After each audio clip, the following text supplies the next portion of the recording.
อิญไรพ่อเธอไปใดเนี่ยไปเบิดมือยังเว้นแท้บอรู้เอาก็สิบ่รู้ปกติไปใดมาใดพ่อเธอจะบอกเธอเด้บ่บอกแม่เด้บอรู้จะเฮ็ดหยังกับหัวกูดอกอีนี่ห่วยก็หยังคือสิบ่รู้มึงก็มาถามนั้นตายยากแท้ๆว่ะอย่าให้ไว้ยังจำไปหยังมาไปหยังมาก็สิไปเบิดมือยังเว้นแท้ตัวป๊าดเจ้าเที่ยวมาแต่ตัวน้อยจนเฒ่าแล้วเจ้ายังบ่พอใจอีกเจ้าคือเที่ยวคักเที่ยวแน่แท้ฮะ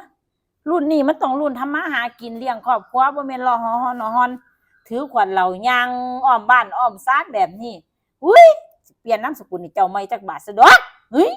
ศูนย์แถวเนาะว่าที่นี่เปลี่ยนว่าจังได๋นายสมเพียงครองขวัญเอาบ่คลองที่มันมีปานบ่พอดีเลยไปวันแหมักวันแหคล้องที่มีป่าบ้าบ่คล้องที่แปลว่าครอบคล้องแปลว่าถือว่าวางจังเที่ยเนี่ยเฮ้ยเงือดไหลเลาะหอฮอนเบิดมือเบิดเวทอุ้ยนี่ก็จังมันหยังดอกเล่นหัวคัน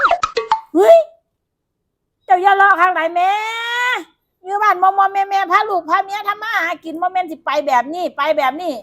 คือต่อบ่ได้เลยเปิดเป็นมื้อเป็นวันมาข่อยสิปรึกษาหยังจักอย่างนี่บ่มี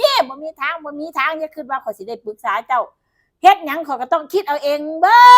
ดงั้นคำกำแก้วข่อยหามาแล้วเจ้าก็เอาไปซื้อเราเด้อเฮ้ยหยุดหนูว่าแล้วเป็นอย่างพ่อคือสวนหนูไปอยู่แต่บ้านน้ำฟ้าแล้วบ่จมจักเทียบ่เคยได้ยินแล้วจมจักเทียไปอยู่บ้านแล้วเบิดมือแล้วเอิ้นพ่ออ้ายเอิ้นหนูอีหล่าบ่มีดอกเด้ออีดีน่ะบ่จมจักเทีย